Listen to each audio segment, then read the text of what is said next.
Hi, I'm John Maxwell.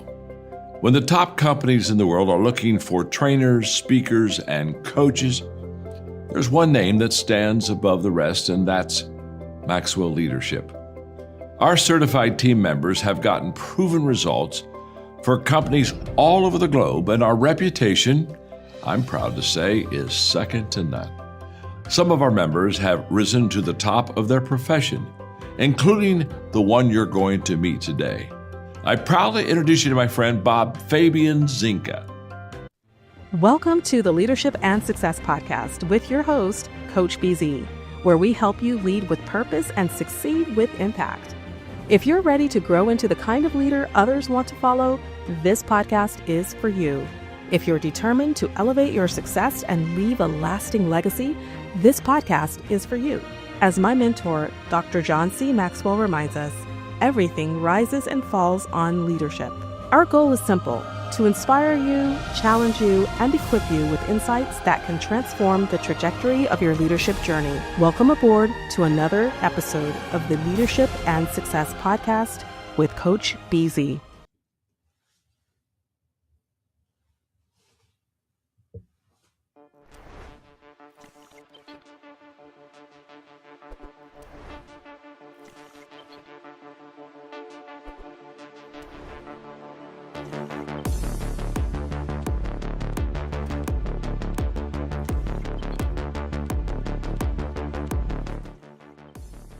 So this is what CyberTalk does. It's focusing around, if you have a risk management program, you have a vulnerability management program, maybe asset management program, which a lot of people forget about, or your configuration management program, and other type of programs that may be in place for your organization. It's going to allow you to understand how those programs operate, but at the same time, how do you connect those programs together? The main nugget for me that he dropped was the fact that with AI, it is the thing of the future. And it's time for us to get on board and get ready for what is about to take place and what is taking place. See, what CyberTalk does, it teaches you how to channel the cybersecurity landscape. It teaches you how to transition cybersecurity from typical practices over into your working roles and your jobs. This is what CyberTalk does. It's amazing. I loved Mr. Hart's presentation. He explained the history and the experience behind having an AI get into AI and cybersecurity. I just became friends with him on LinkedIn. He was amazing. I learned about that we all need AI. We all need to put a barrier around our information and around ourselves. So thank you, Mr. Hart, for everything you've done. See now. The wait is over. Dewayne Hart's new release transforms cybersecurity leadership. In 2026, cybercrime operates like an industry, fast, automated, and AI-powered. Static security isn't enough. Master the leadership mindset required to build adaptive teams and protect digital systems. Dewayne Hart delivers the definitive playbook for cybersecurity leadership. Take charge of your cyber future. Order your copy today at dewaynehart.com.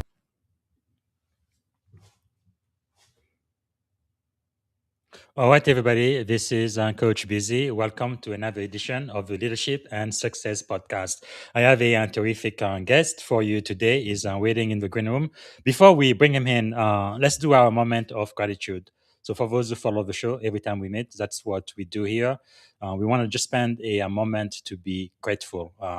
Grateful every single day that we meet, because it's impossible to be suicidal and be grateful at the same time. Impossible to have anxiety or depression and be grateful at the same time. So if you would just take a quick moment, maybe close your eyes, take a deep breath, slow down your nervous system, put yourself in your happy place, and think about something you are grateful for today. Earlier today, I said that I was really grateful for the simple things in life. And I have to add something to it. My daughter, our last one, I know it was, 4 or 5 years ago, before the pandemic, one of the biggest K-pop group, BTS, they came, I believe it was to the Bay Area, Los Angeles, and Las Vegas. We almost flew to Las Vegas just to get tickets and to go see them. But anyway, it didn't work out. She didn't see them. But it looks like they are coming back. They're coming back to the Bay Area in May. So she just got confirmation. She was able to purchase not one but two tickets today. So she's very happy. As a father, I am very happy too. So just those simple pleasures in life. Waking up in the morning, smelling the coffee, the roses, looking at green grass. The grass has been so brown in the Bay Area. So I am just grateful. So let me know what you are grateful for. And also let us know where you are joining us from. What city, what state, which country if outside of the US. And if you have a question for my guest, please type it in the comments and we will answer those questions live. All right. Before I bring him in, let me see if I can do a proper introduction. Today, we are going to be speaking with Chief Dewayne Hart, retired U.S. Navy Chief Petty Officer, cybersecurity leadership strategist, best-selling author, keynote speaker, and founder of SEMAIS, with over 20 years of military leadership and decades of cybersecurity experience across government and Fortune 500 organizations. Chief Hart has a clear message. Cybersecurity is not a technology problem. It is a leadership responsibility. I couldn't agree more. He's the author of three best-selling books, including the Cybersecurity Leadership, How to Develop a Successful Mentality and Win, Cybersecurity Mindset, a virtual and transformational thinking mode, and is also the voice behind the Chief of Cybersecurity platform, helping leaders translate risk into action and culture into resilience. Please help me welcome to the Leadership and Success podcast, Chief Dewayne Hart.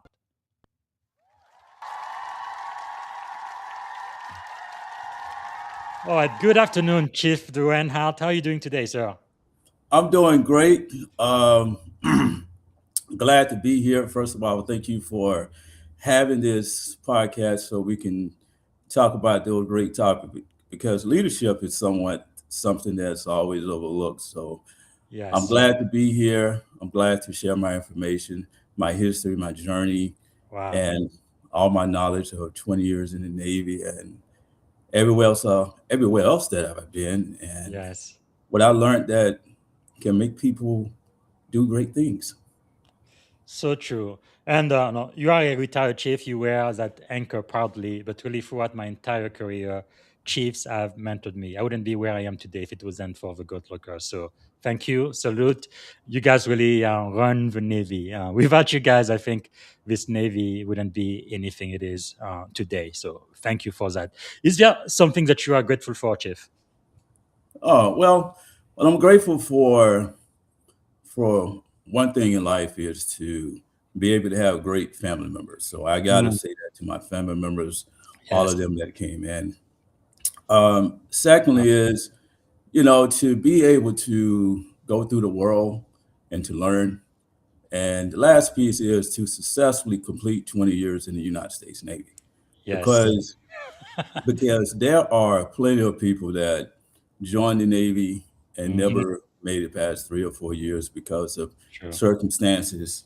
But I made it through 20 years because I wanted to be there. But I'm not holding that against others. Yes. Everyone has their own destiny. Everyone Hmm. has their own path to follow. And just True. to let you know, I was supposed to only stay in the Navy for 5 years. Wow. For 5 years. But for some reason, I felt I was doing great, and I Hmm. was doing great things for the Navy. So I said, you know what? Let me just re-enlist. And Yes. then, and then my chief pet officer said, "Hey, well, the Navy has a $15,000 signing bonus, Wow. right?" So I took the signing bonus, and I got promoted. And then from there, things just started to expand. Yes, yes. Wow, that is incredible.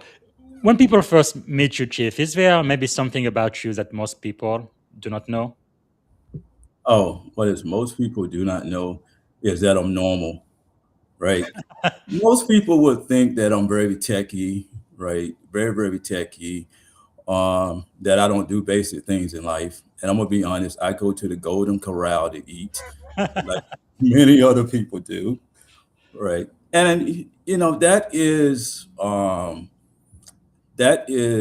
honored because Yes. one of the things I think that people have to realize is that when you see the word cybersecurity, and you see someone that writes cybersecurity, you don't have to put yourself in the box of fear, right? Yes. Because I met people before and I had some great conversations.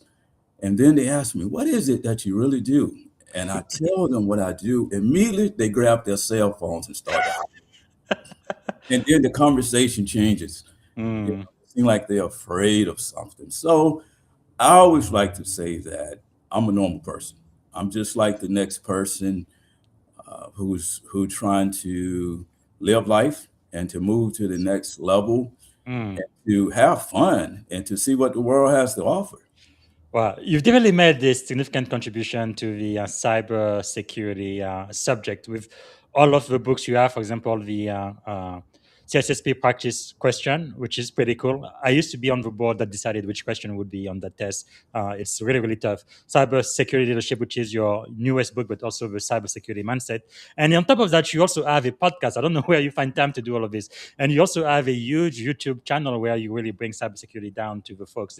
It's just incredible your passion with cyber security. How did you get into this field, Chief? Well, first of all, I let people know that I put in 8 hours a day for everything I do. Now, the reason it's so easy to manage all of these uh, lanes here, as I may call them because I've been to so many lanes, is because as you move through the industry and cybersecurity, uh, you begin to understand things a lot better. And you begin to understand how to operate efficiently. Books are written based on something that I'm thinking about, right? And what I do is that I take everything that I've known for 20 years in the United States Navy that I can sit here and talk about for 5 hours. Yes. I take my college experience, I take my speaking events, I take everything that I've done and make it all work together. This is the reason why it's so easy to have a podcast. Just like I was explaining to you before, is that for most of the podcasts that I do, I pretty much don't have a script now because when I first started my podcast, one of the podcast hosts told me, he said that you need a script. And I used to go through this script and just read it. Kept reading the script. And then I got to a point where I said, you know what?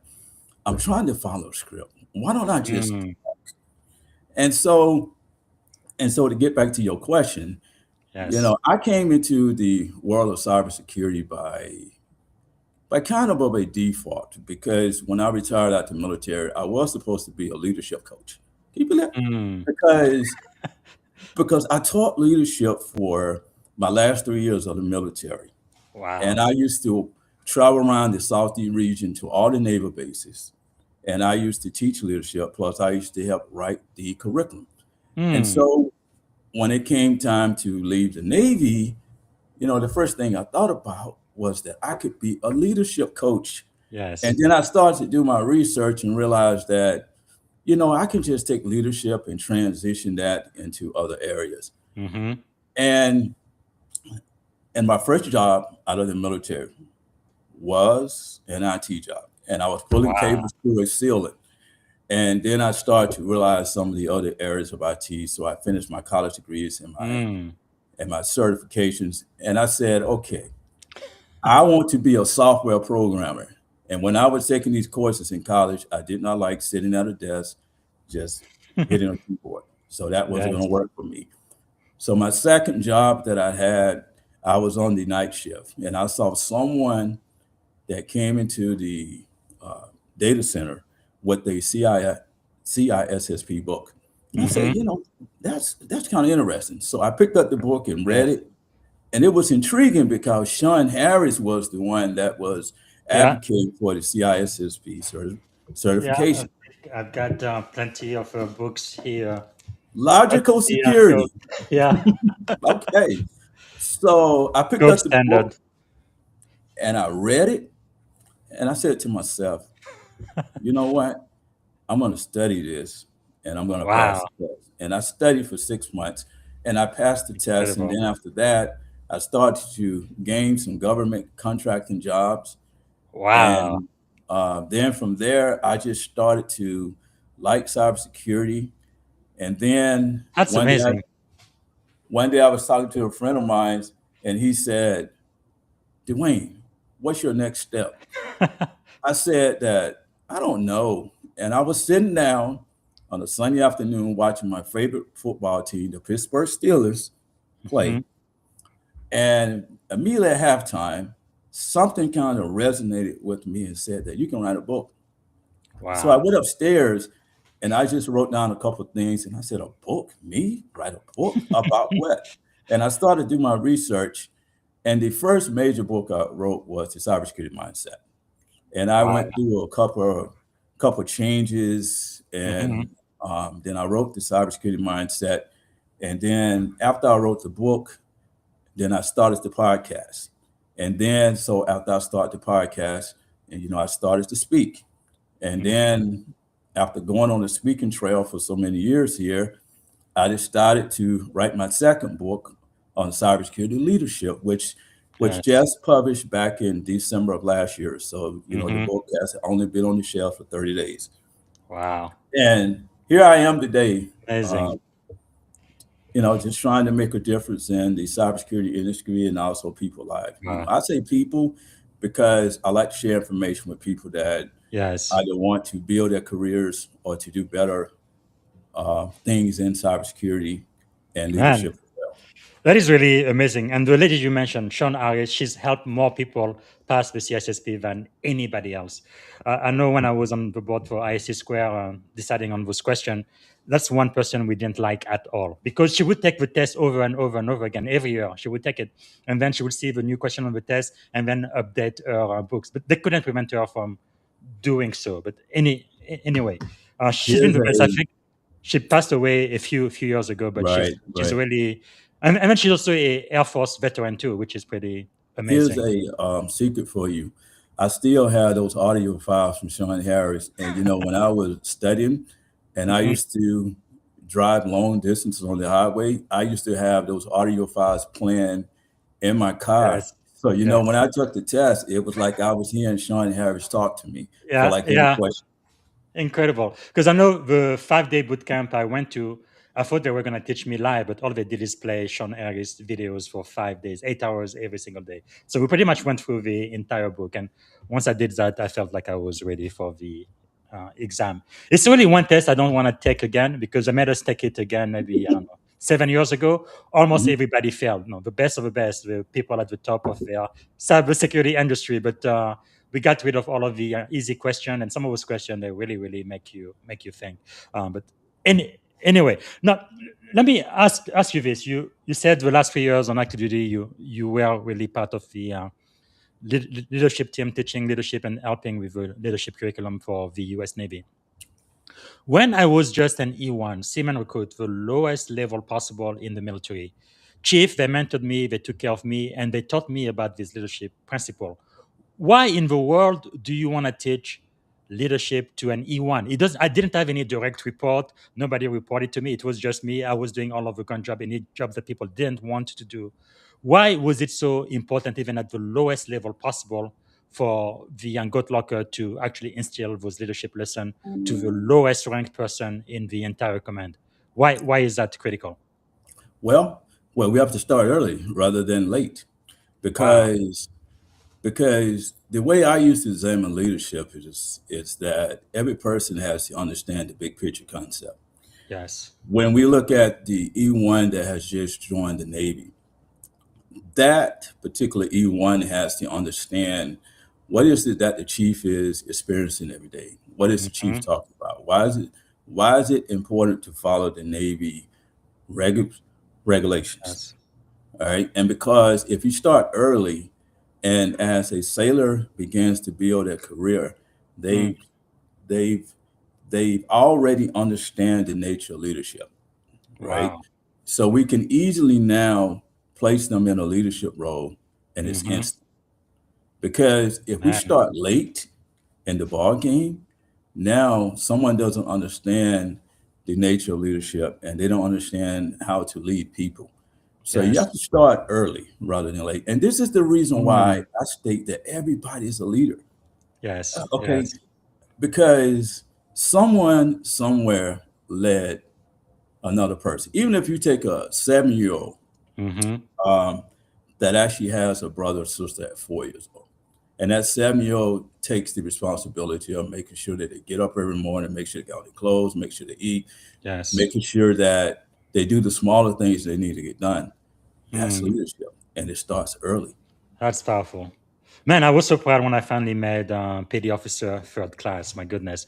But yes, it's true. Really, throughout the military, even the other branches, leadership is so key in what we do. And that really makes the difference, I think, between the US Armed Forces and all the other militaries out there. So maybe, Chief, can you take us back to the moment you realized that leadership was more about people than position? What did the Right. Navy kind of teach you early that still guides you today? You know, I would say that I really did not learn more about leadership Hmm. until my uh, the last 6 or 7 years in the military, right? And see, that story resonates because I probably should have been promoted to chief earlier. Hmm. And you learn. So Yeah, I you, learned you were telling leadership. me that it took you like 16 years, right, Right, to reach right. it. And I should have been in khakis maybe about 12 years. Part of that was because of the fact is that as a sailor, I was more into doing the work, right? Because Mm, I enjoyed working on $65 million worth of equipment. And yes. I used to fall asleep next to equipment on board a ship. And I Mm. used to walk around and say, Oh, my sorry. system is up For and those who working. don't know, SME is subject matter expert. We have so Right. many acronyms in the Navy, but yeah. Yes. So immediately what dawned onto me was that one of my chiefs had pulled me to the side. He said, "What do Mm, you want to be in the next 5 to 10 years?" Right. mm. And I said something technical. And he said, "Everybody likes you." I said, "Yeah." He said, "You easy to get along with." He said, "You're a perfect leader." Wow. And so what happened was that as I transitioned through the Navy and I found myself talking to sailors about things that they don't talk to others about, right? Mm-hmm. I used to be sitting down eating a couple ships, and people would just come up to me and start talking and tell Wow. me the most secretive things and things that they needed to know, especially about their life, Mm-hmm. that they wouldn't talk to anybody else about. And so it Wow. dawned on me that, hey, but Dewayne, it's something about you that they like. So, Yes. with leadership, trust is very important, right? Do people trust you? And Mm. second is, can you influence people, right? Yes. Because people come to you and talk to you for a reason. So you just can't sit there and say no. And Mm. I found out that is probably one of the problems with leadership is trying to understand cultural norms, is to think Yes. outside the box. But during that time, I learned that it was time for me to lead. So Mm. exactly one of the things I thought about was this. I said, hey, if I am supposed to lead, then I need to have some power, right? Yes. Because I can't be an E5 forever. And I started to look at the rest of the chiefs. They would walk into the captain's office and make a statement, and the captain go, yes. And I'm like, okay, I want to be that person too. Yes. What I did was that I found ways to get myself promoted by doing work, Wow. but also too, I actually learned the rules of the road.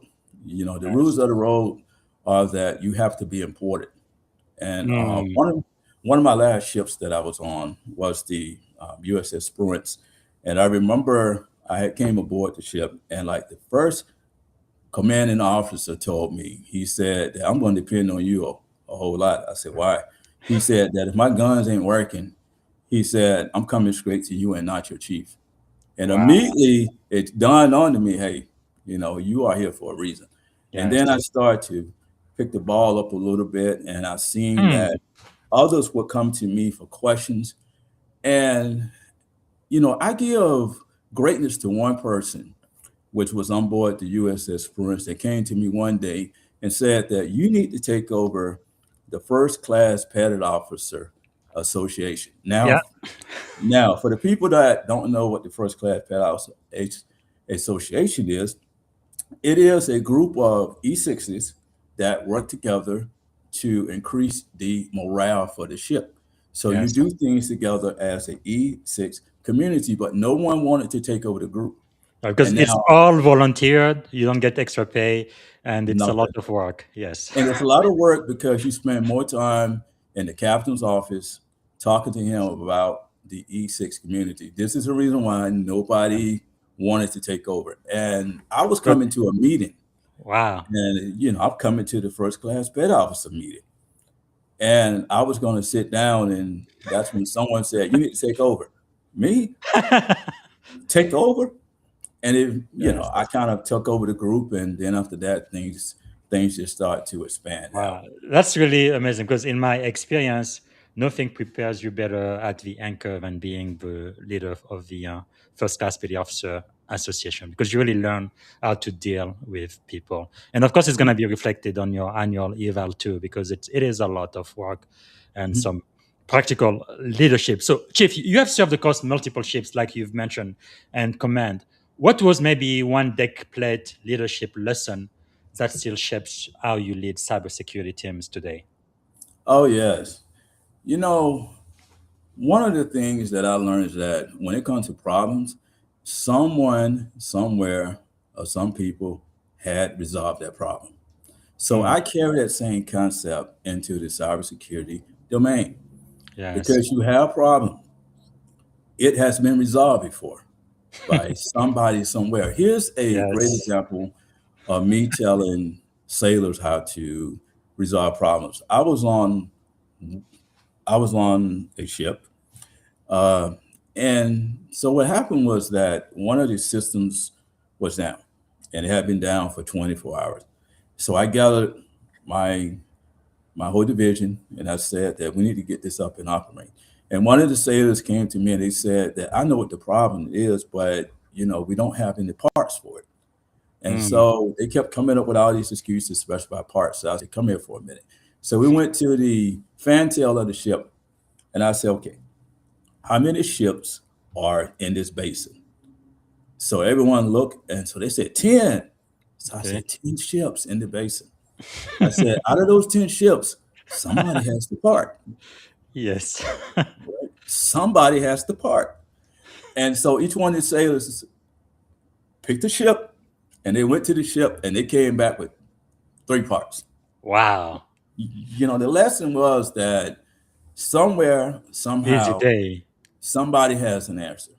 Yes. And somebody has done this before. So when I look Wow. at the cybersecurity um, field, I always state that we can resolve problems. And Hmm. because there are protocols and there's rules and there's regulations, we can Yes. resolve problems because we don't have to have cyber attacks, right? Yes. Because cyber attacks happen because there's a lapse or that someone has not followed a certain rule or regulation because technology has a standard and Mm. that's where the rules or regulations comes into practice.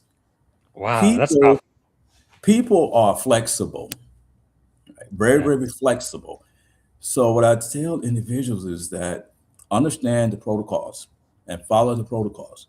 There's a there's a reason why you're supposed to put a certain setting on a Windows desktop. There's a reason why you're supposed to Yes. patch your systems within 2 weeks Hmm. because you want to beat threat actors to the finish line. And Yes. that is my motto. I always use Mhm. it as a motto is that if hackers are in lane A and we're in lane B, the one that makes it to the finish line will win. That's all you Wow. got to remember. It's very simple concept. Wow, that is really powerful. You made me. You reminded me of the time I was at boot camp, uh, RTC, Great Mistake. I mean, Great Lakes in Chicago. Really, even then again, I was a seaman recruit, E1, lowest rank in the military. But the mindset of leadership was really uh, embedded into us. Things like are you ready? Always ready. So you have that mindset that I am always ready, and easy day. Every day is easy. It may not be easy, it may not look easy, but that's what I think, and therefore there's got to be a solution to whatever problem or challenges I am facing. Right? I am a United States sailor, and nothing is going to be able to resist me. That's really a mindset that will allow you to pretty much accomplish almost anything instead of being like, oh, what do I do? I'm depressed. I don't know where to go. When you think there is a solution, eventually you are going to find your path to that solution. That's really Well, powerful. well, you know what? I just want to make a statement here. Yes. It's because military personnel have a strong advantage when it comes to cybersecurity because Mhm. of your of the way you're trained. Because military Yes. personnel are taught combat warfare. Combat Mhm. warfare and cyber warfare are best friends. Yes. You know, the other part of the house is that military personnel understand how to protect data because we know that Mhm. confidential information should Yeah. be stored OPSEC. properly, right? That's right. OPSEC is taught to Mhm. us. Operational resilience is another factor because Yes. you're on board a ship and you have to sustain operations. So you've Mhm. been through that training before. Even so in the Army, you know, operational resilience plays a factor as well too, because in a combat zone, Yes. you know, you have to keep the equipment working.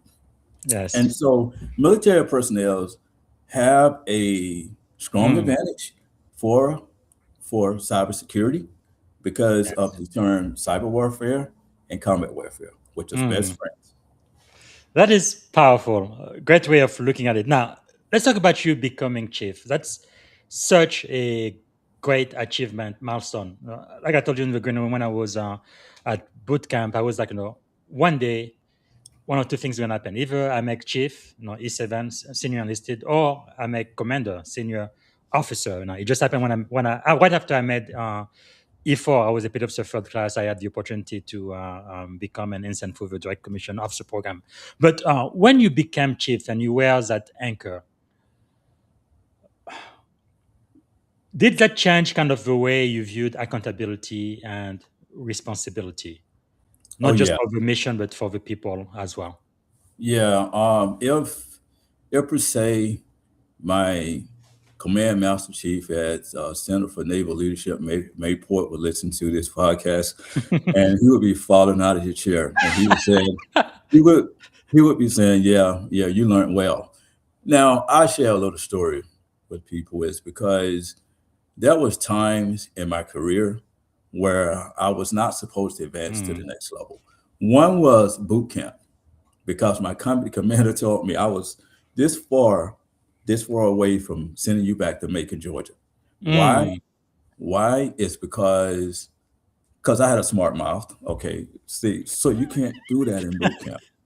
So the second part, after boot camp, was that when I when I became a leadership facilitator, my OIC had the hardest time trying to train me. Mhm. He was like, "How did you even get through school?" So when I got promoted as the chief petty officer, and I started to go through the initiation and to play the little games, the games had a meaning to themselves. Yes. So one day, um, well, you know that when you become a chief, so you have two anchors. Now, on the first day of your initiation, you're always given that first anchor. Mm. I had to go and to find my second anchor. And so what's dawned on to me was that one of my greatest mentor, uh, retired Master Chief Abin Crawford, Mhm. I had to go to his ship and to get my anchor. So, now you are a selectee and you're getting promoted. So I came aboard the ship and I asked the officer of the deck, "Where's the chief mess?" So he said, Yes. "You can go see the chiefs down the hall to the right." Mhm. Now, instead of knocking on the door and asking for permission, I opened the door and said, "Hey, I am here to see Master Chief Abin Crawford." Every chief jumped out of their chair, broke me apart, and sit me outside the door. right? And then I was able to knock on the door and I asked respectably Conviction. to come in. Now, the Yes. lesson was I was used to having things done my way because there is a level of respect that you Mm-hmm. have to build for people because you Yes. just can't force your way upon people. Mm-hmm. So eventually I I went in and Master G. Crawford sat down and told me, now what you gonna do to get these anchors? He said, Wow. because I don't give things up easy. And he sat down and talked to me and he said, hey, he said, I want you to do one thing. I want you to come by my house and I'm gonna sit down and I'm gonna give you a conversation about Mm. being chief.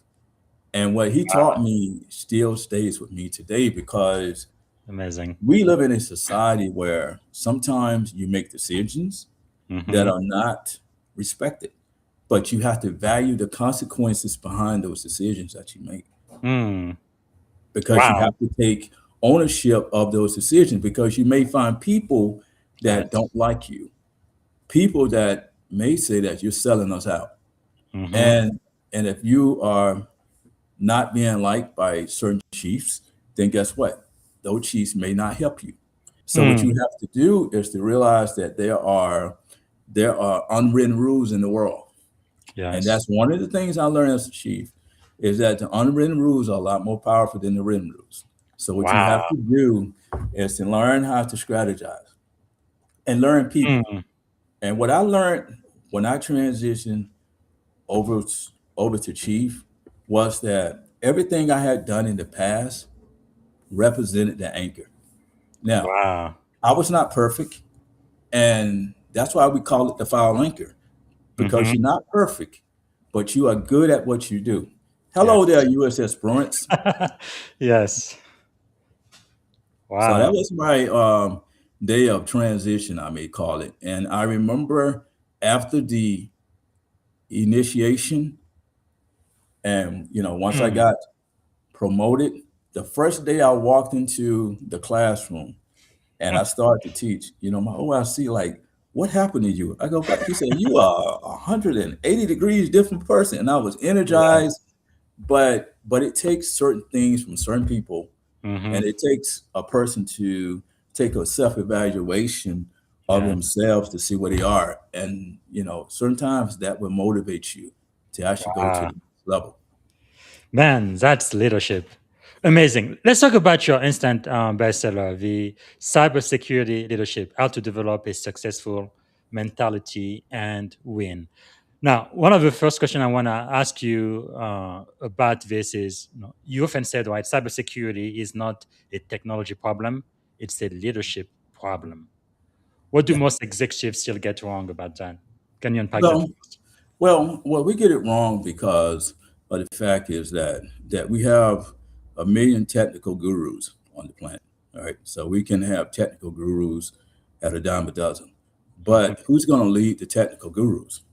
All right, Yes. now this is where leadership comes in. Mm. So the premises of the book is to have anyone that is interested in cybersecurity leadership because you don't have to work in the tech industry because the Yes. language is written in a format that is not too technical, but it is Mhm. technical, and it also has a leadership spin to itself.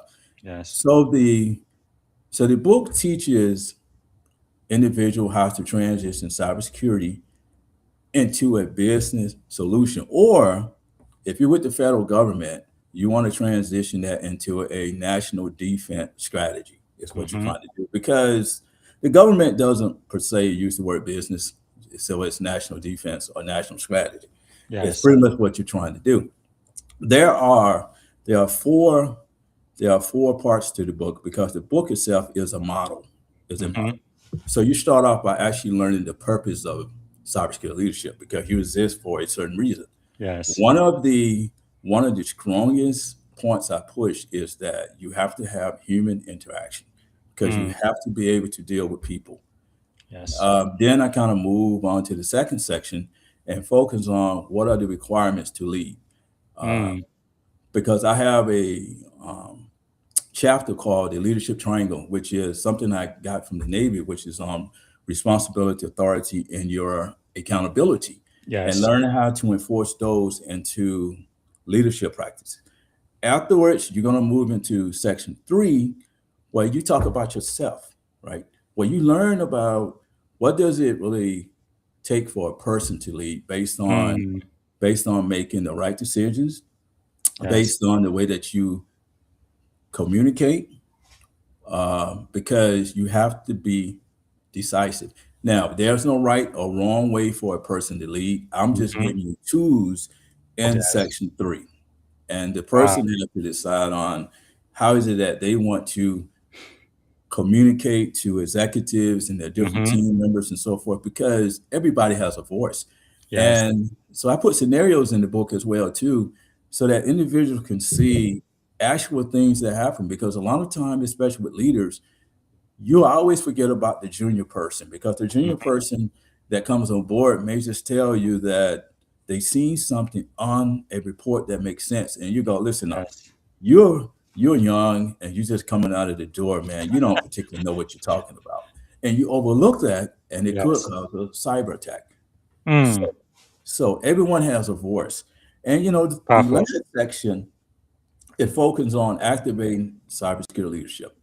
So when everything is done and everything is in operational mode, Hmm. what what really should be occurring? I start off by stating that as a leader, you always need to start with the end state in mind. Yes. This is something I grabbed from the Navy, because the captain told me once, he said that, what is the end state of of this ship? And I said, Mm, I said, to go into the ocean. He said, yeah, he said it partially right. But he said the end state is for us to go across that ocean with 400 people and to come back with 400 people. yes. So when you think about cybersecurity, the end state is that you want to Mm, secure the environment, but you want to keep your customers happy. And I yes. also bring up in the last chapter is that you either know your environment or you're going to risk failing. And Mm, this is something that a lot of leaders have to understand, even so in the yes. cybersecurity community, because if you don't understand the different threats, if you don't understand the way that system operates, if you don't Mm, understand the organization policies and all their yes. philosophies and the bureaucratic things you have to deal with on a daily basis, guess what? You Hmm. set yourself up for failure. So you have to Mm, learn your team and your people. And and that is the last chapter of the book, is to go and learn yes. your environment, because everything is based on the big picture concept. I always use that word, the big Hmm. picture concept, because cybersecurity is like a puzzle. So it had 20,000 moving parts. You as a Yeah. leader has to know how to put the parts together. Yes. And once you really learn learn the different programs and learn different operations and learning people and learning policies, Mm, and learn how threat actors operate, you just yes. really solved about 75% of your problems. Wow, that is so insightful, Chief. So let me ask you this: when boards or executive ask for better tools, what question should they be asking instead? Okay, you know what? When they want some better tools, the question they should be asking is who is going to use these tools? That's the major Mm, um, thing that need to be looked upon. Because we can buy tools all day long, but if we don't have the right people in the right place, mm, see it, see it cause a problem. Here's an yes. example. Most organizations have multiple tools that they buy, and then some of Hmm. these tools are overlapping each other. So I always have that question, and to say that where was leadership in this process? Because before you start to buy tools, you always Mm, want to test it out. And I've seen organizations in my past years ago that purchased tools for maybe $3 million, and it has taken them 2 years to re-engineer those tools to make it work on the environment. wow. So I have to ask the question: was leadership there stating we need to test this out first? And Hmm. see, I take that same strategy from the Navy, because the Navy going to test Yes. test things out first before a ship is certified to go on a deployment or to Mm-hmm. really be in operation, you're going to have to go through some testing phases first and pretty much pass the testing Yes. phases. The blue water testing is what they call it, right? So you got to go through these phases and test things out. And I think that in this society, more tools, more tools, more tools, more tools is really coming about. Now, I Mm. am not against tools. I just I just think that every organization or a person that purchases to needs to go and do their Yes. research first. Because sometimes you don't need to purchase tool. Maybe just the process of taking your workforce and training them. Mm-hmm. Training your people how to look out for certain cyber attacks. Or like for instance, most of the time when you have tools, then a lot of these tools give you the same functions, right? Yes. And and so what I'm seeing is a trend here where AI is making a difference in these tools as well too, because Yes. most organizations are like purchasing 20 to 25 different tools, but at the same time they are trying to find ways to integrate those tools together because each tool is going to give you a different type of Mm-hmm. data source, or pretty much something like your intelligence is going to be different. So your data may be different from all those different tools, but if you can compound all that together, well, now what you have is a consolidated view of your threat picture. Mm. And so organizations are starting to move there and to really think about tools, because Yes. tools are the heart of cybersecurity, but at the same time, we always got to strategize the way we use tools, because I write in my current release called Cybersecurity Leadership is Mm-hmm. that when organization have strategy planning, this is when you start to look at tools, Yes. right? Because you have to do a data collection throughout the year and start to do some benchmark testing and to do some metrics on how these tools are operating. And Mm-hmm. then so at the end of the year, you can do a strategy meeting and to say, okay, two, for tool one, we only used it 10, but maybe 5, maybe 10% of the time. Well, for tool two, well, we're still trying to Mm. fix it. Well, we have 2, 3 here that does everything we need. Well, guess what? We're not going to purchase a license for tool number 1 and 2. But Yes. see, you want to be able to capture all that data throughout the year so you can make a decision on which one of the tools that you want to operate under and to use. Mm. Now, you've mentioned AI a couple of times. I believe we are definitely living in the age of artificial intelligence. I guess one question I have for you is as AI accelerate both offense and defense in cyber, what leadership behavior you believe matter more now than ever before? Oversight. Oversight is very important. Someone has to take the lead and have Yes. oversight, because if not, we're going to have AI operating in the wild. So, the wild is saying that there are no limitations, there are no standards. Mm. Leadership has a responsibility to govern AI in a way to make sure that it's ethical, making sure that it's standardized, and to make sure that different vendors are are pretty much on the same page, I may add, Mm-hmm. because we live in a technical area now where, yes, AI has its strengths and it's going to help all of us out, but at the same time there Yes. are some weaknesses too, because AI can cause a lot of issues. All right, Mm. so we have to think about the limitations and how far do we want to take AI. About 2 years ago, I actually was on a speakers panel up in Canada, and I spoke about AI and the modern warfare Mm. and how far should we ingest AI into military warfare, right? Where do we Mm. want to go with that? Because because weapons are lethal. Do we really Yes. want to have a machine that takes over 100% of warfare? Because if you're on board of ships, that means sailors are down there asleep, and there's an Yes. AI platform that makes a decision, right? We don't. Yes. That's Mm. You know, I always talk about the limitations because Yes. I think that as a leader, um, when we look at the possibility of data collection and making sure that we can capture data with AI and it Yes. can give us data and we can absorb that data and we Mm-hmm. can exactly use that data at a rapid pace, we are spot on with that. So that next stage is when it comes to humans, then how far do we want to go? All right. Mm. Okay. Do we want to have a hybrid environment? Do we want to take some of the environments and just make them 100% automated? Or is this some of those environments have to stay manual?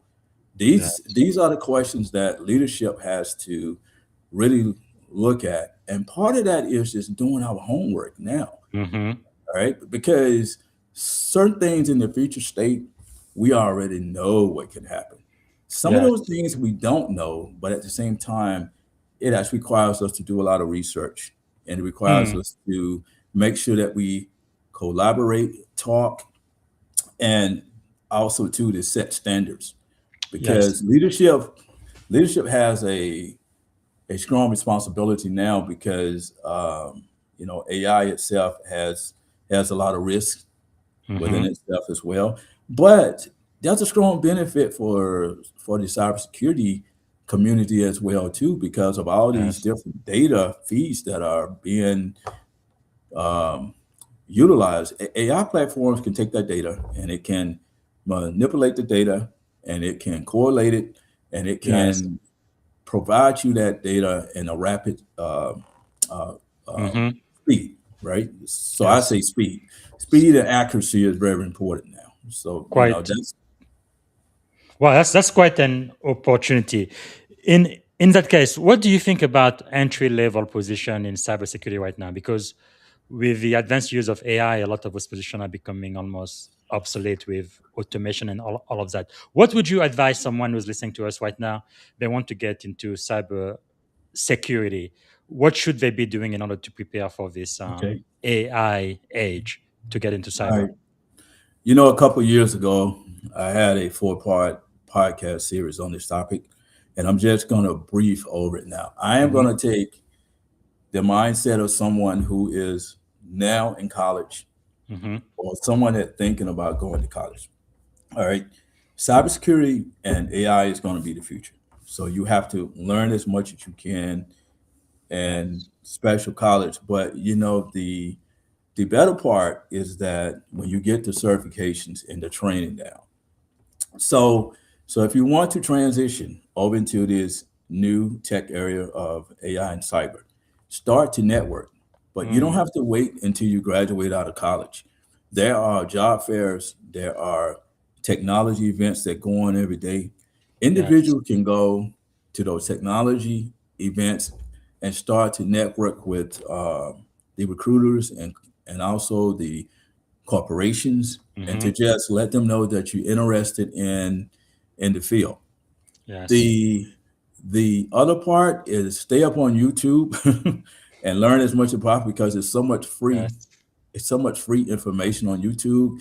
Set some labs up in your house, practice training. Yeah. The other part after all of that is you need to learn how to do a resume because that's very Mhm. important because that's the only way you're gonna get yourself through the door. And you need to also learn exactly how to do the the job interviews.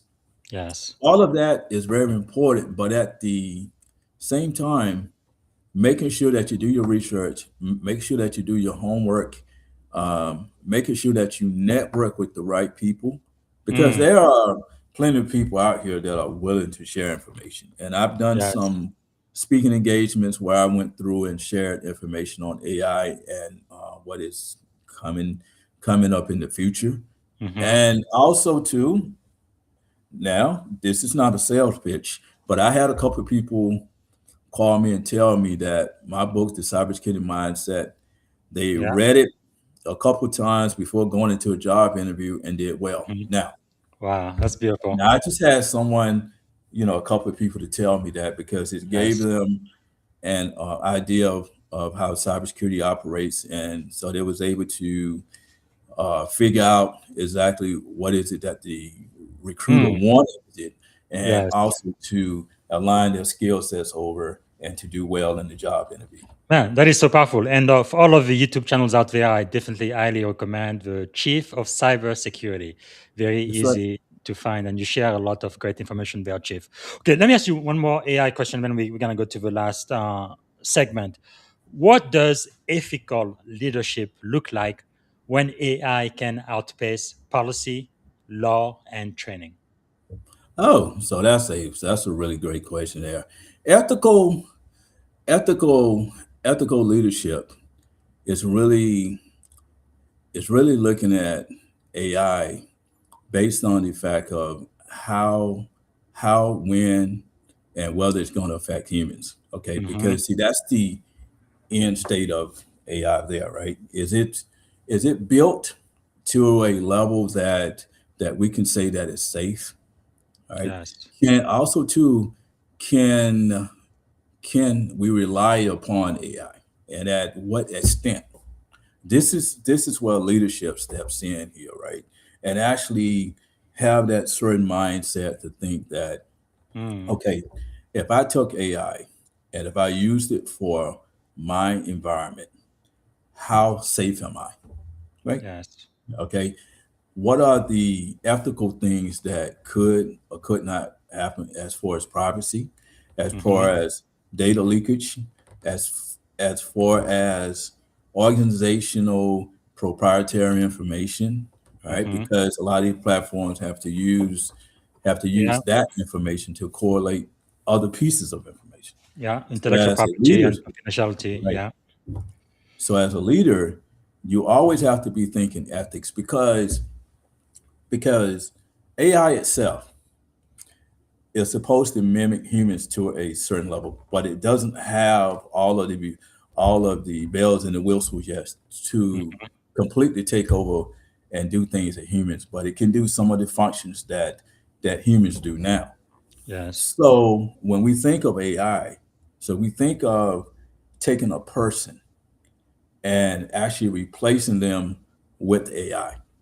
Mm. And think about the things that humans do, because humans can be ethical and they can be unethical.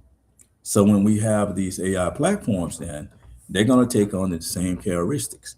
Hmm. So what you have to think is that, what if a person was doing this, right? See, Mm. I always like to equate it to humans, right? Okay, Yes. because AI to me is nothing more than robotic software. That's all it is. Hmm. All right. Because a physical robot was standing up and it's supposed to talk and mimic and do everything we do, but the Yes. but the digital area now with AI is just having a robotic software, and it's supposed Mm. to mimic us, but there's still a lot of work to do. Yes. Leadership, and I'll say this again because I put this in my book, is that when you strategize and try to design different platforms and you're thinking about AI, Hmm. think think about ethics, think about the future state. Think about the fact of, what if a normal person was standing here next to me, and what are Yes. some of the things I need to think about? Do I just let Mm. this person take over and I don't completely know, whether they can be trusted or not? Well, it's Hmm. the same concept with AI. Like you don't Wow. completely just transition over, because everything has to be in stages, right? In stages. Makes sense. Wow. Thank you so much for sharing. So technically we are out of time now, but you said you could give me another 15 minutes. Yes, Chief? Oh yeah, I give Okay. you another Okay. 15 Good. minutes. Hey, Thank you. I got Oh, please go ahead. yeah. When you use the word chief, my family still call me chief. The They're better. probably listening now. Yes. It's I think once I retire from the Navy, I don't think I'm gonna make captain. Yeah, I think I want to be called commander for the rest of my life because that is quite an achievement. It's incredible. Man, being a chief petty officer in the most powerful navy in the world, it's incredible. Mhm. So for the last segment, then, I'd like to focus more on leadership and leadership principles you have learned that have helped you succeed up to this point. What do you believe, Chief, is the greatest lesson you have learned in life in general uh, so far in Uh, leadership? well, what I learned is that you don't know everything. Mm, So you only yeah. as smart as you know, because the world is big. And if Yes. you think you're the smartest person in the room, then you need to leave the room. Right? Mm, All right. So powerful. so I so I believe in that because you know me as I grow up and have grown, I was a talker a lot, right? And I wasn't really a listener. So so I transitioned myself into listening more because the reason I think a person should have that thought is because everyone has something to tell you.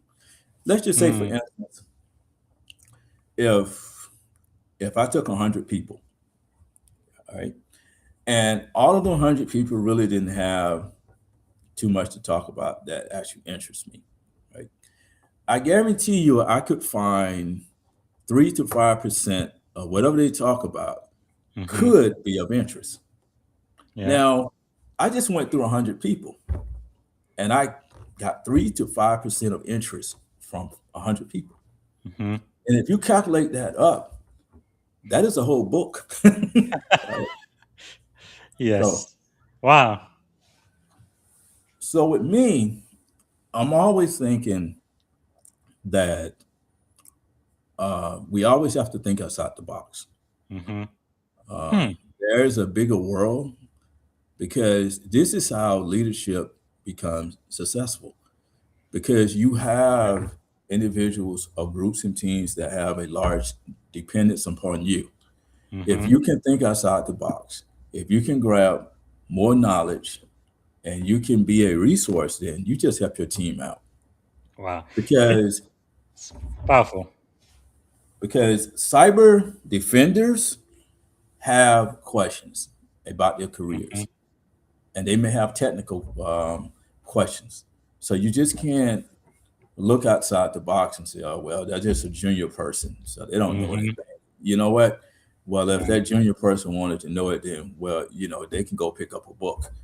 Well, certain Mhm. times you need to sit down and have a conversation with that junior person so you can get to know them, so that you Yes. can understand their strengths and their weaknesses. Because every person that is on a cyber team has a strong skill set, and they Mm. all can contribute.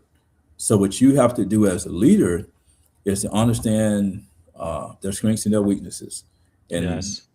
formalize things in a way that they can contribute to the team. Hmm. And try That's to, powerful.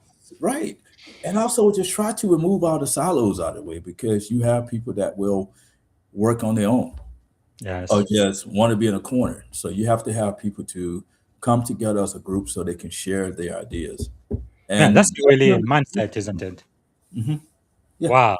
But what, Chief, what do you think you've been so successful, right? You've gone from E1 to look at me. E7 in the most powerful Navy in the world, a podcaster, best selling author, security speaker, YouTube influencer. You have a lot more people following you on YouTube than they do me. So you are doing all of these things. You even have Pastor Jamal Bryan from Atlanta uh, talking Yeah, about that was great meeting him.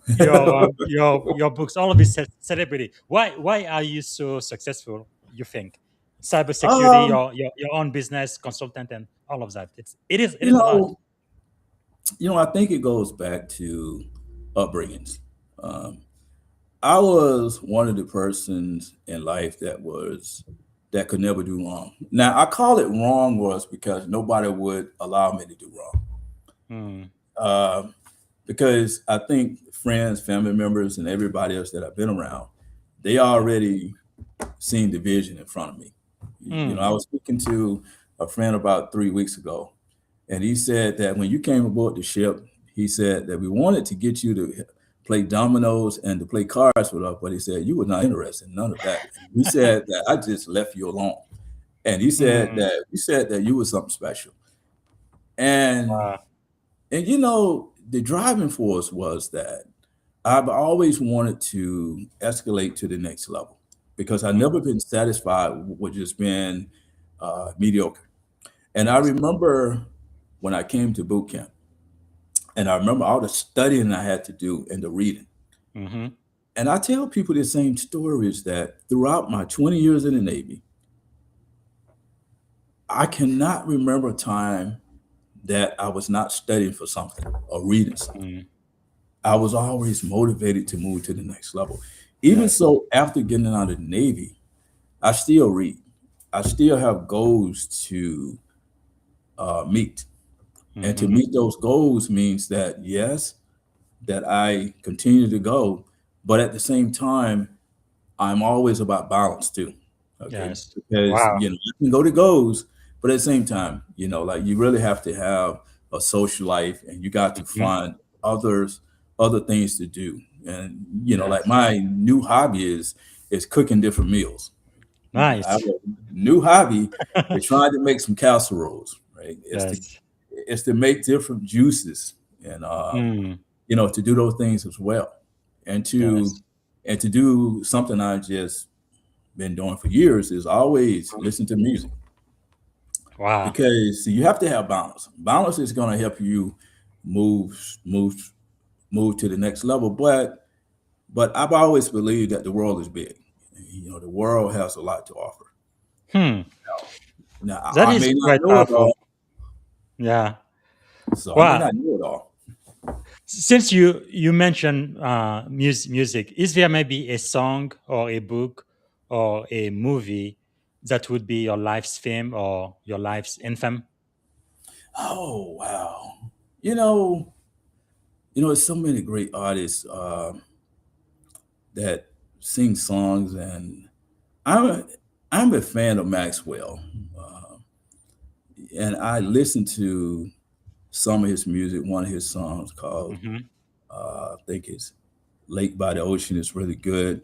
Mm-hmm. And also too, I'm a Marvin Gaye fan. You Yeah. know, conscious music. Mm-hmm. What's going on. And listen to Marvin Gaye music. But I think before it was a book, in college, I was introduced in one of my courses I had, and I was studying African cultures. And there was an author of the name of Chinwe Achebe. Hmm. And for his book, it was called Things Fall Apart. Hmm.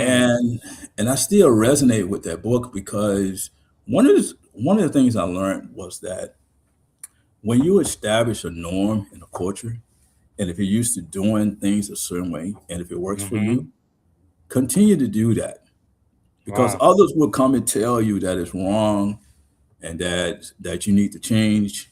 Mm-hmm. And as I remember in reading that book, most of the things that were taught to different tribal members and so forth was to change change their life because see, they were happy, right? Yes. And I still keep that book around and I go through every Wow. once in a while. One of the other books too is that by Omar Tyree. It's called the four indisputable things that you need to know as a business owner. Okay. Hmm. Love over art plus support equal business because you have to have love for what you do. Art means Mm-hmm. that you're creative. And the word of support means that you can't do things yourself.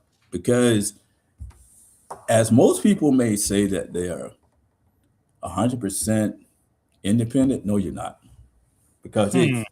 because you can't survive by yourself, even a business owner, right? Because Yes. you can talk all day long about what you did, but your staff is the one that put in the work as well too. And Hmm. I like those two books outside my own. Uh, for my new publication, every once in a while, I go pick it up off of the table and I flip Yes. through it, and then I'll go look at a paragraph and read it. I said, Wow. "Wow," you know, and just to keep going through it. So I keep a copy by my bed as Mm-hmm. well, too. So if I wake up and just kind of want to read, then I go and browse through it and Yes. read and to find better ways to educate the community on cybersecurity because I want Wow. everybody to succeed, right? You That's know. really powerful. Again, the books, Things Fall Apart by Trana Achebe. Mhm. And you also mentioned the equation, applying the Yes. four indisputable component of business success by Omar Tari. Wow, thank you so much for sharing that, Chief. So what are you learning right now? I know leaders are learners. What kind of things are you learning these days? Oh, okay then. I am I am learning more so about AI governance is Hmm. the stage. Yes. In fact, I was over YouTube yesterday going through a video and learning about AI and some of these security risks and governance because that's the Hmm. hot topic now. Yes. And for me as a person that writes and a steward in the cybersecurity arena, I want to be able to figure out ways to make AI governance work. Hmm. Right? Wow, powerful. Because I want to be able to find ways to make it work. But part of the way that I think I can make it work is to build a message and also understand what other leaders need to know and want to know, and to kind of Hmm. be that person that can deliver that information to them.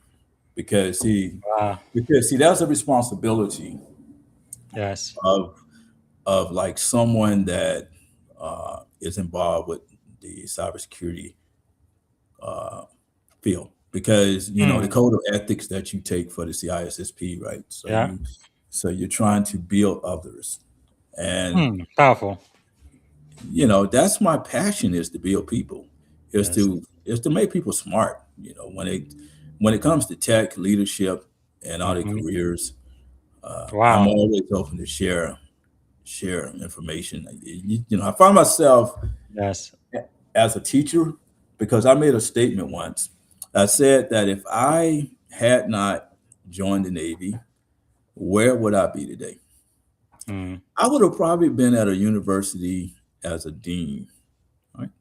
Yes. I can see that. Yeah. Yeah. Huh. But it looks like what you've just shared, what you're learning, looks like that's going to be the topic of your next best-selling book for sure. Yeah, that's a great way to teach. That's wonderful. So we've talked a lot about your successes. What about failure? How has failure shaped your life? Oh, failure has woke me up. Okay. When you think that you ahead, well, guess what? You are behind because failure tells you that. I've Mm, actually I've actually seen failure from several angles. Failure with people, failure with making bad decisions, failure with being gullible, failure with just mm, not doing my homework. And I'm going to talk about that for a second. Is that homework is very important, right? Before you make a decision, you always have to do your homework. Even preparation. so, even so in the business world, right? Even so, when it comes to your own personal well-being, Hmm. because once you commit yourself to something, or if you sign something, right, you Yes. are held liable now. So you have to do your homework, and you have Mm, to make sure that you dig deep and do your homework, because homework is very important. Because we've been doing homework for 30, like for instance, all our life, even in grammar school, hmm. even in kindergarten, we were always taught to do homework. Yes. And see, as adults, we still have to do homework. But see, the grade we get behind homework is not putting ourselves in a failing situation. Mm, All right. See, that's the grade you get. Right. So that's wisdom. right. I've actually made some failures when it came to starting a business, right? Hmm. Because I'm trying to do things the right way, and I have a million calls from different smaller companies like, we can help you do all your certifications, and we can help you win government contracts and so forth, right? Yes. And I Mm, find out that it was a money scheme, right? But I never fell into that trap because when it comes to money, I was a little bit more cautious about it. yes. And homework is really just going out there and doing your research because information is available. Uh, Mm, Patience is very important because you have to have patience. Because if you don't have patience, then you could endure failure.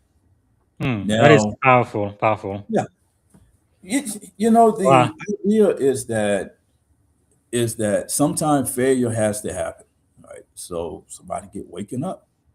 Yes. Because if a person is on the road of success all the time and you never see failure, that could be detrimental because when they have failure, they don't know how to react then, right? Mm-hmm. See, they break apart because it never Yes. happened before.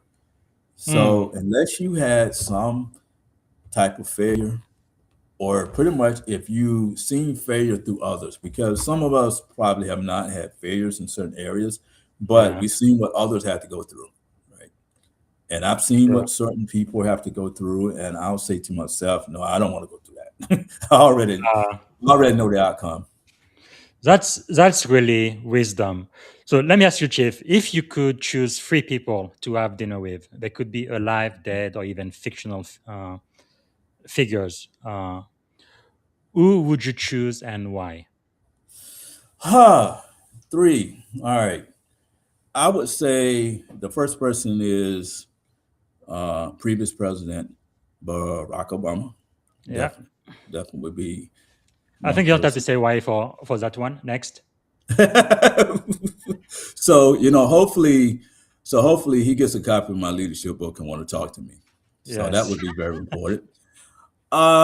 Let me see I now. think he's right over here somewhere. Right, But yes, all right, and the next historical person, figure. and the next person that I highly, highly admire so much. I'm a fan of the Pittsburgh Steelers, and I've been a fan for a while. The Hmm. current coach, he just stepped down. Uh, after 19 years, he's such a powerful Yes. guy. You know, I used to sit back and listen to his interviews. The news conferences and watching him speak. Okay, Mm. he's such a great speaker. That would be one of the person I want to sit down with that second too. Wow. Now that you And mentioned that, there are so many similarities, right, with especially team sports, right, with yes, military life, even business, and just life in general. Those leadership principles they pretty much apply no matter what, don't they? yes. You know, um, Mike Tomlin of the Pittsburgh Steelers would be a great person. Hmm. And the last person is someone that was on your show yesterday, Huh. I wonder who that is. Colonel uh, Colonel Shabazz. Is that his yes. name, right? Yeah, yeah. That Khalid, would Khalid be Shabazz. Yes, he yes, is yeah. awesome. He would be He's a a breath person. of fresh air for sure. Oh Uh, yeah, he would. He and I could sit down and talk about leadership all day long because I was yes. on that podcast and I was listening to it yesterday. I Wow. said, "Wow, very, very powerful person. Very, very powerful person." Yes. He is the highest ranked Muslim chaplain in the United States Army history. Oh yeah, Shabazz. yeah, yeah. He's strong. He Very. has like 9 degrees, one PhD, a Woo! doctorate. It's just incredible, especially seeing where he started in life and what he is now. It's like, wow. Oh yeah. Miracle. Yes, that is incredible. That's why I really love to speak to people. Like I said, I could talk with you for hours and hours, but we don't have all of that time. So let me ask you: if you had one and only one day to live, what would you have liked your final contribution to be? Um, Peace. Yeah. Hmm. My final contribution would be to teach people how to be peaceful and to live through Yes, peace. Right? be Because peaceful. if we have peace, then comes love, then come happiness. Yes, yes, It's the reason why Al Green made that song. yes, yes. That is, especially this day, we need it more than ever before. So, if you had a magic wand, you could solve any problem at all. What is the first problem you'd like to solve first thing tomorrow morning? Oh, okay. If anybody's out there starving and you don't have enough food on your table, that's my Yes. That's my first thing to solve. Anger, Okay, yes. hunger Powerful. and solve it. All right, so we are coming to the end of the show. All good things should come to an end. So, what can we do to add value back to you? Thank you so much for Okay. giving us extra time today. Well, the value is, you know, I just kind of want my name to resonate with people and their networks. I am Mhm. open for speaking events and some book signings, and also too, I want individuals to go to my YouTube channel and to subscribe to my YouTube channel as well. You Mhm. know, those are the basic things that I want from everyone, because my new book is out and I'm going to be doing some book signings, and especially at HBCUs. I am Yes. now trying to see if I can come to some of the HBCUs and to have some book signings, because at the HBCUs, that's a great place to promote cybersecurity leadership. Yes. But it's more than the book, but it's about the students learning about cybersecurity leadership, because a Mhm. lot of these students are going to be transitioning into the tech community. Yes. So I want to be one of the ones that could Mm. probably help them get off the ground in the right way, and they can read my books and they can stay tuned to me on the speaking trail, because I have a couple of speaking events that are coming up. Oh, look at there! You got me Uh, almost standing on stage. Okay. yeah, I've been at GDS before. It's a great organization. Yeah. Mhm. Wow, this is powerful. Now, I know we've already gone over time, but is there a question I should have asked you, Chief, that I didn't get a chance to ask during our time together? Oh no, no, you did a great job. I think we did a great job together here. Yes. It's so much Fantastic. information here, and Yes. what what I'm gonna do is to go to LinkedIn and to see how many people are now subscribed, followers, YouTube. Yes. Yes. You know, the book itself, I Mhm.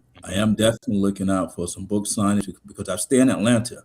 So I can come Yes. to your office, I can come to a lunch and Mhm. learn session.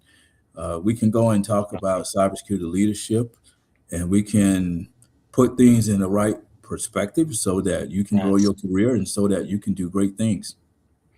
Yeah, and that's on LinkedIn.com in Dewayne Hart. Very easy to remember. All right, so let me ask you one of the final question then. If you could go back and give a piece of advice to your 17-year-old self, I think you're about 17-year-old right there. Oh, What yes. would you say, standing at the edge of this incredible career you've had in the Navy, in cyber security and everything you do, what would you say to 17-year-old Dewayne? You made a great choice, dude. Uh, Wow. right? And you followed through, and you did exactly Mm, what your family wanted you to do.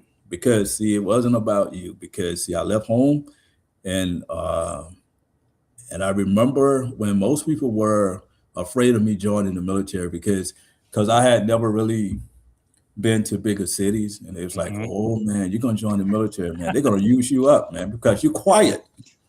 So they Mm, was nervous about me joining the military, but I yes. made great choices, because I put the right people around me in my Mm. circle, and I made great decisions, and I stayed committed to the process.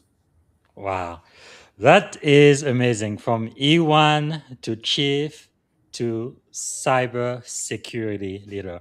Well, thank you. Thank you so much, Chief Art. I guess I like to end at a high note with some positivity. What is something you are feeling optimistic about? Oh, I'm feeling I'm feeling so optimistic about my book. It's going to do well. Yes. One, and I'm feeling optimistic about many of the people out there that are probably unemployed, Mm-hmm. uh, and also the people that are probably starving for food. Guess Yes. what? There's going to be some food coming to your table, and there's a job Mm, waiting on you. The only thing that's hanging you up for getting a job is that corporate America don't know who you are, right? mm, Because see, that's a chair sitting now in corporate America, waiting for the person that is unemployed. But the problem is that corporate America don't know who that person is, and that's you. Wow. That is helpful. Yeah, it looks like we've really gone through some pretty tough time in 2025, especially for African American, especially women. Mhm. But yeah, 2026, I think, is a year everything needs to turn around. So thank you for the optimism. I appreciate that. And the very last question of the show, and thanks again for staying with us over time. What is one word that represent our shared experience in this podcast today? Oh, one One word. word. Stay happy, be happy.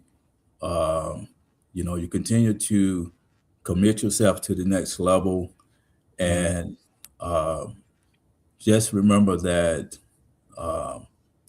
if we're in lane A and hackers in lane B, we need to beat them to the finish line. So if you Yes. read my books and you go to podcasts and all my speaking events, I'm going to show you how to beat them to the finish line.